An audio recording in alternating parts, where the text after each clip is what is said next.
it can kind of help to think of the Cold War as actually similar to World War One. You may recall that in World War One, the advantage was to the defender, not to the offense, and we normally win wars by conquering the enemy, defeating their armies, occupying their capital, taking their territory, and so on. However, in World War One, defense was such that didn't work. So powerful, that much more powerful than the offense, that you couldn't just go and take over the other country easily. So World War One, you'll remember, became a war of attrition. A war in which it was society versus society, and whichever society can continue to send soldiers to fight, whichever society that could continue to equip those soldiers with weapons, with food, and so forth, that side would win. The Cold War is similar. In the Cold War, you can't simply have a war between the United States and the Soviet Union. They never fight a war directly against each other because it would become a nuclear war. So, the Cold War is going to be similar to World War One, and then it will be a war of society versus society. It won't have the same amount of deaths, in a sense, like World War One had, because that was actually a shooting war.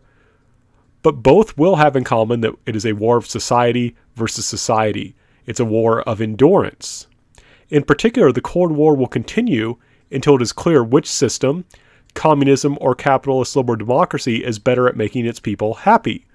Whichever one is better able to give people economic prosperity and freedom, that side will win. And I want to stress, that's one thing that both claimed to offer, right? Communism and capitalist liberal democracy, despite their many differences, both said our system will make you happier by giving you greater economic prosperity and greater freedom. And that's something we can measure, right? So whichever society, in a sense, maintains hope in its system, whichever system it becomes clear is best at providing these things, that system will win, right? That system will win.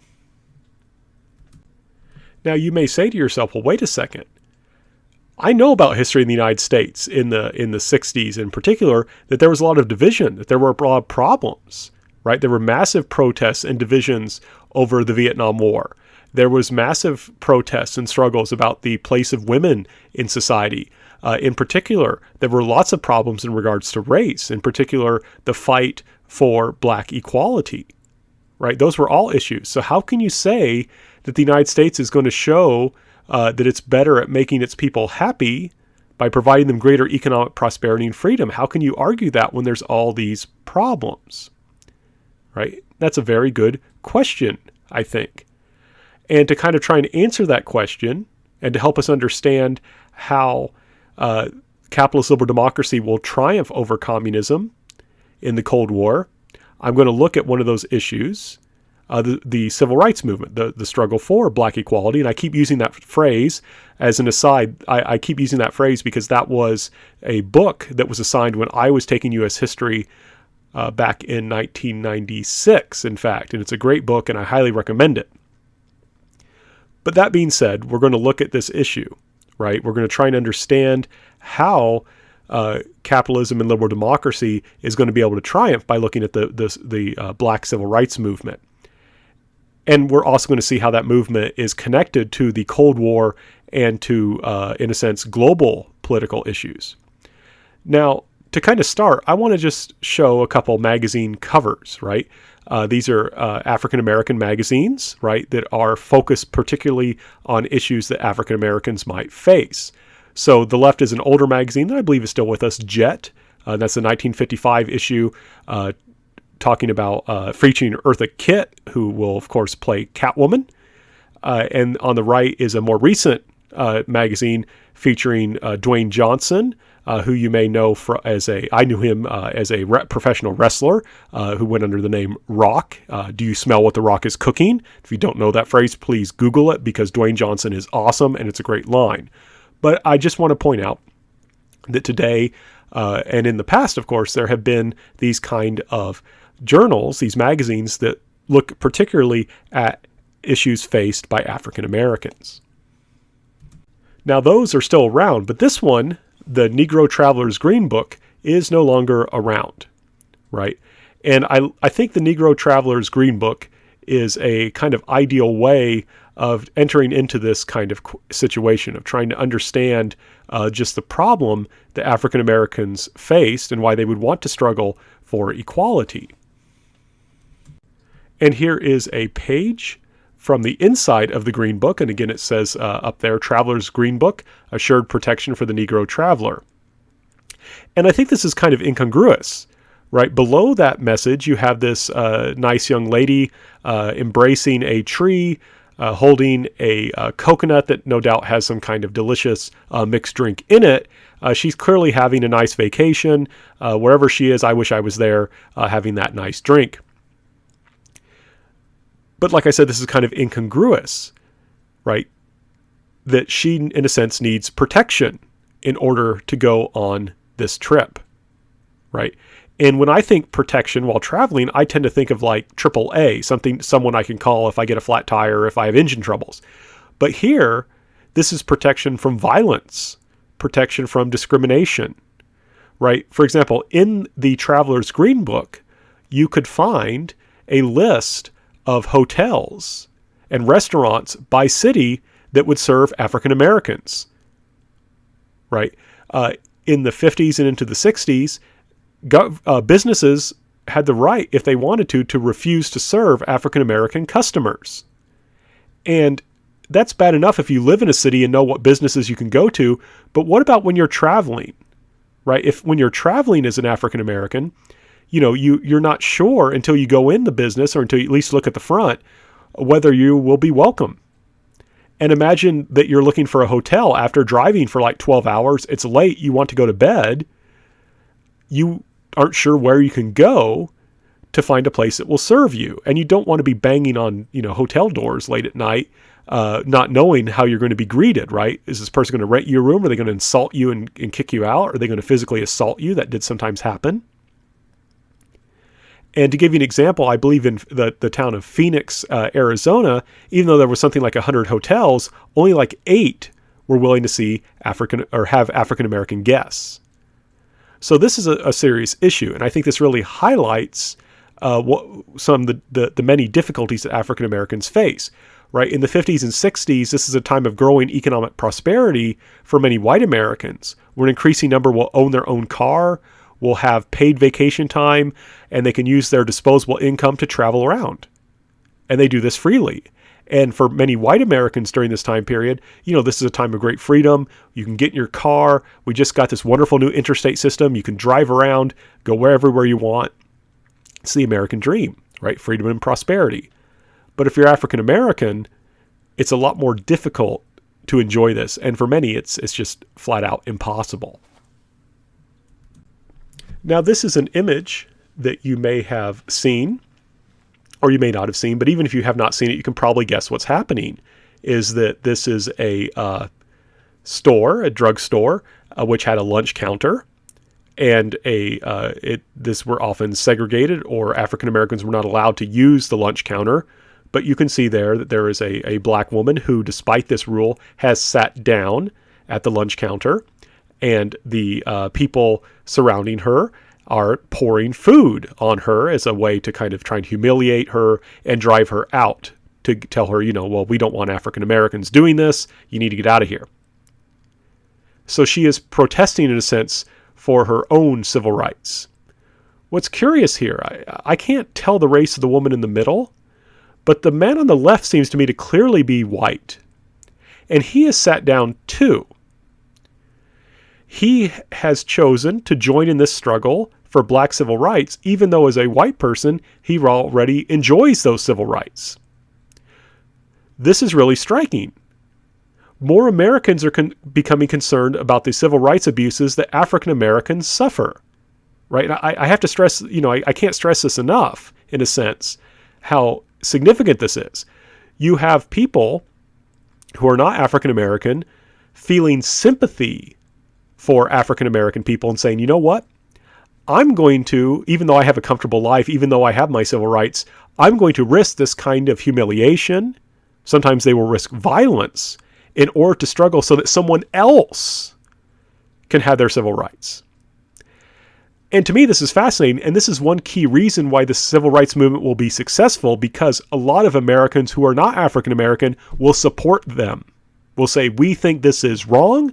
We think African Americans have been treated badly and it needs to stop. And so the question I have as a historian is, why now? Right? African Americans, and we've seen moments of this throughout this class, had been saying, we want our civil rights. We want to be treated with dignity. We want to be treated like all Americans, like all people should be treated. So why is it at this particular moment that an increasing number of Americans who are not black will support them? Right? African Americans have been long asking for their rights, demanding their rights, doing what they could to get their rights. Why is it now that they will have support? Right? Why is the civil rights movement successful in this moment? And I think we can begin to answer the question by looking at this screenshot. This is a screenshot I took from the documentary Sisters of Selma, and it's looking at how Catholic nuns will take part and support civil rights demonstrators in the city of Selma. And you can see, if you looked on the left, you can see a movie camera. Just to the right of that movie camera, you can see Dr. Martin Luther King, who we'll come talk to momentarily. But again, this underlies what I was saying earlier. This isn't, there's an alliance here. There are African Americans working with people who are not African American, demanding that African Americans be treated in accordance with the civil rights that are justly theirs. So that's just highlighting that point I've been trying to make. But there's another reason why I'm showing this picture. If you look on there's those two big lights surrounding the doorway. On the right, near the window, you can see that circle with 3 triangles. That is a radiation symbol, and it marks this building as a fallout shelter, right? It marks this building as a fallout shelter. And what I want to argue is, in part, why the civil rights movement is finally successful is because of the Cold War. So what I want to stress is that this was an international issue. The civil rights movement is not something that was confined simply to the United States. For example, the Soviet Union criticized the United States publicly and openly for its treatment of African Americans. Right? The Soviet Union said these white Americans claim that they stand for freedom and democracy, but look how they treat African Americans. Where's the freedom there? Where's the democracy there? Where's the equality there? Right? And like I said, the Soviet Union is making this public and even presenting it to its own citizens. You can see there on that poster on the left, there is a young African American man with against the backdrop of blood in a city, and it's clear that he is dead. And the implication is that he has been killed by police or by some kind of anti-black violence. And I don't read Russian, but a woman who I know, who I'm going to introduce to you shortly, does read Russian. And she told me that the Russian there says, "Shame America.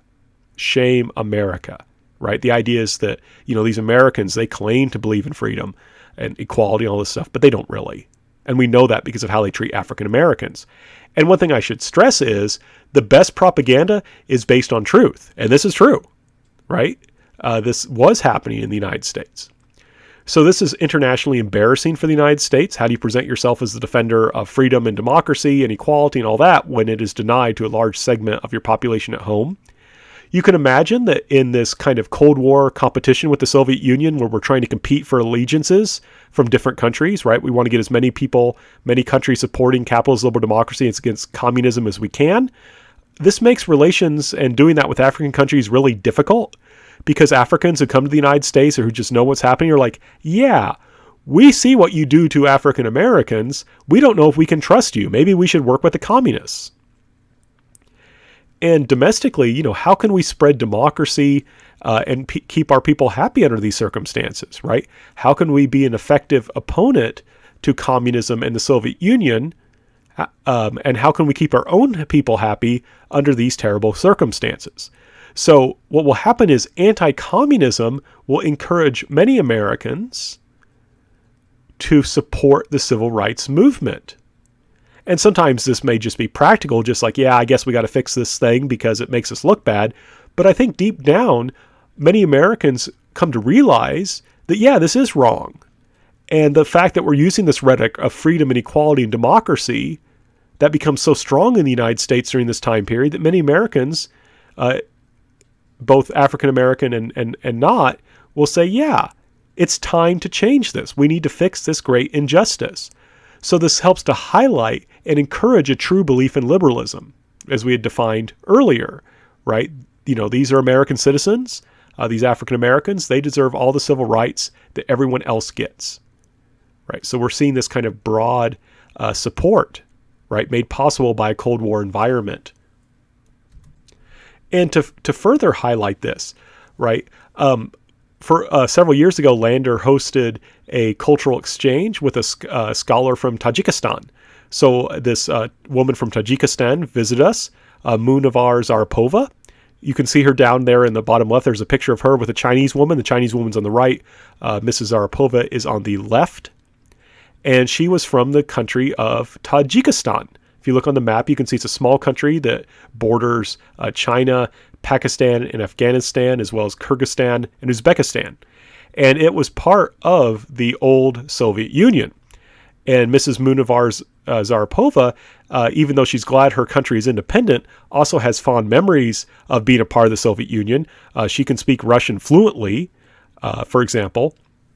And she's the one that actually translated that poster for me that I mentioned in the previous slide. But I was talking to her because I was in her 60s when she came to visit us, and so she was alive during, of course, the Soviet Union during the Cold War, and she remembered reading in her textbook as a young girl about how African Americans were facing segregation and how they were facing discrimination. In particular, she read the story of a little African American girl who won a contest for writing a story, but then when the judges found out she was black, they decided that she should not be the winner, and they gave it to a white student.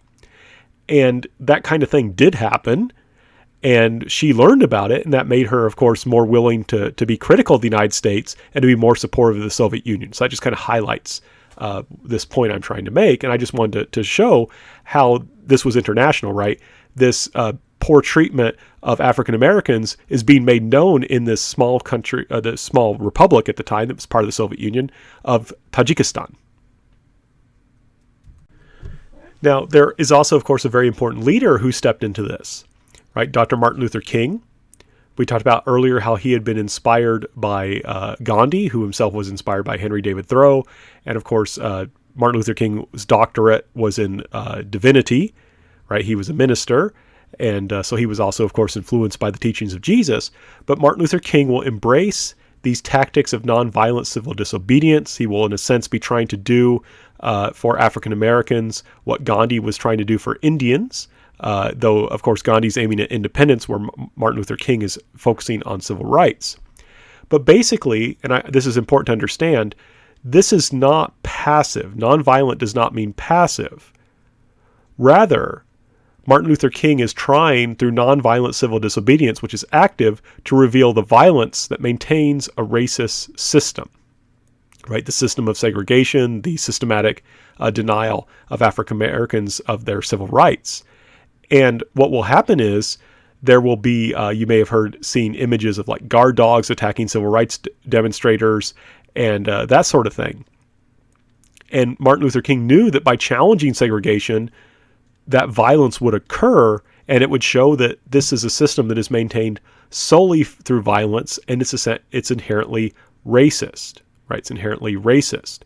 And what's key is these abuses, right? These when there'll be a protest and there will be police dogs attacking protesters very violently, those abuses are televised. And other Americans then will see that and be horrified. You know, they'll see these African Americans who are protesting peacefully being beaten, being shot with rubber bullets or with hoses spraying high pressure water, or of course guard dogs. And that will lead to a greater sympathy for African Americans and their cause. And I think this photograph and this is the kind of photo that would become public and would sway people to support the civil rights movement, I think this really shows what's going on. So if you look here, you can see that there's a large group of African American men holding posters that say, "I am a man." And you can see they're well dressed. A lot of these guys are wearing hats, they're wearing sport coats, and all they're doing is peacefully walking, right? They're not trying to confront the soldiers. They're just peacefully walking, and they're asserting that they are human beings. I am a man, and that they should be treated with the dignity that human beings should be treated with, in particular the rights made clear in the Bill of Rights, as well as other legislation. So, if those men are sanitation workers who were protesting because of their poor treatment, which was often racial, or was racially discriminatory. Now, contrast those guys with the soldiers. There are soldiers there, right? That are called out because of the situation. And notice they're not just there; they've got their guns pointed at those guys with bayonets fixed, right? With bayonets fixed. And if you look to the right, above the heads of the protesters, you'll see armored personnel carriers. So what's happened is this peaceful protest that's challenging racism is being met with the threat of violence, right? This peaceful protest reveals the violence that maintains this racist system. You don't need to do this, right? And what kind of system do we have that it requires this kind of violence to maintain? Clearly, it must be unjust. And I want to stress, you'll notice that if you count the third person from the front of the line of the protesters, that's not an African-American man, that's a white man. And I think it's interesting that he doesn't have a sign and that he's wearing a shirt and tie.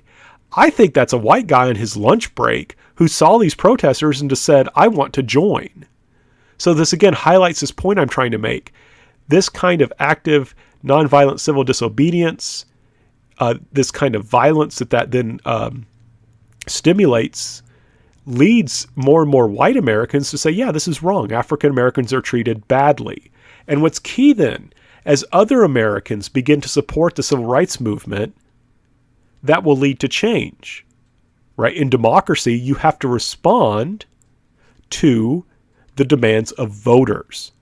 More and more voters will want to know where candidates stand on the issue of civil rights, and they want to vote in people who will support civil rights for African Americans. So here's the key point. Democracy allows change. We didn't need to have a revolution. We did not need to have a rebellion. Democracy allows change. It allowed people to deal with a terrible situation and fix it peacefully. So here's my point, right? It's not that the democratic system is perfect, but rather it worked well enough that people maintained hope in it, right? Remember, our basic question was, how does the capitalist liberal democracies, how do they defeat the communists in the Cold War? And essentially the Cold War is who has greater faith in their system and its ability to deliver happiness, freedom, and prosperity. Well, it's not that democracy is perfect at delivering those things, but people are hopeful that that system will, because it does work. When enough people are convinced that the system needs to be changed, it can change. We don't need to overthrow it. We don't need to destroy it. And I want to stress these legal changes, which helped make it easier for, say, African Americans to travel by ending segregation, will allow for the rise of a black middle class. So greater civil rights will also allow greater prosperity for African Americans.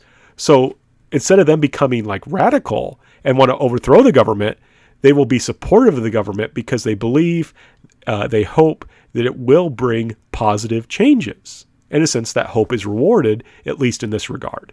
So because of this, more people will maintain a fundamental belief that capitalism, liberal democracy works.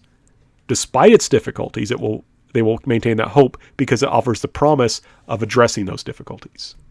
And it's important to stress that this is not just for the United States. I use the United States as a example, and I think it's because I want to talk about how the civil rights movement is international in scope, and because I think it's good. A lot of times when we talk about the civil rights movement, I don't think we talk about it seriously enough. I don't think we look at much about how it worked historically. But I want to stress, this is exportable. The strength of capitalist liberal democracy is not something that's simply unique to the United States. It's not something unique to the Americans. Other countries can try it and find that it works very well. So capitalist liberal democracy can be successfully exported. So let me give you an example. In Japan, which had been devastated by World War II, capitalist liberal democracy will be tried and it will work. Between 1950 and 1973, the gross national product of Japan will expand at an average rate of more than 10%. So Japanese people will become incredibly wealthy. In 1960, for example, a prime minister of Japan will promise Japanese people that the Japanese government will double their income in 10 years. Politicians, as you know, often don't keep their promises. He didn't. They doubled it in only 7 years. Right? So he promised that they would double their income in 10 years, and it only took 7. So that by 1973, Japan became the third largest economy in the entire world, while staying and remaining to this day a fully functioning democracy. So Japan is a prime example of what capitalism and liberal democracy can do. In particular, also, you could draw comparisons with the divided countries. For example, West Germany, which was capitalist liberal democracy, was more wealthy and free than East Germany, which was communist. Right? So Western Germany is, it's the same people. Germans are Germans, whether West or East. But this capitalist liberal democracy of Western Germany will be more free and wealthy than East Germany. And similarly, by the 1980s, South Korea, which will turn into a full democracy after a period of dictatorship, is going to be more wealthy than North Korea, which was ostensibly a communist country. I say communist question mark because even though North Korea starts off as a communist country, I would argue today that if you want to understand North Korea, you should think of it as a fascist country, not a communist country. So, for example, North Korea is very much concerned with race and racial identity, and had actually, and I believe to this day, it is still illegal for North Koreans to marry non-Koreans, which is a weird thing for a communist country to do because communist countries emphasize class identity, but North Korea emphasizes race and biology, which is a lot more closer to fascism than it is to communism. But in any case, capitalist liberal democracy is showing that it can bring more prosperity and freedom to places like Japan and to these divided countries than communism. And to give you kind of a stronger sense of this, so Germany was divided into East and West Germany, and the capital was technically Berlin was technically in East Germany, but it was divided so that inside the capital there was a West side and an East side, and the West side was capitalist and liberal democracy, and the East side was communist, right? So you've got a divided capital within a divided country in a sense. And what's striking to me is that the West Berlin, the capitalist liberal democratic Berlin, was doing so much better than East Berlin that the communists in East Berlin built a wall to keep people from leaving East Berlin, right? You know that your country is not doing well or your city is not doing well when you have to build a wall to keep people in, right? And that became a big symbol regarding the prosperity of East and West, right? People from West Berlin were not trying to escape into East Berlin. They liked being in the capitalist liberal democracy. Life was much better. People in East Berlin, if they wanted to get out, and so many were leaving that the communists built a wall to try and keep them in.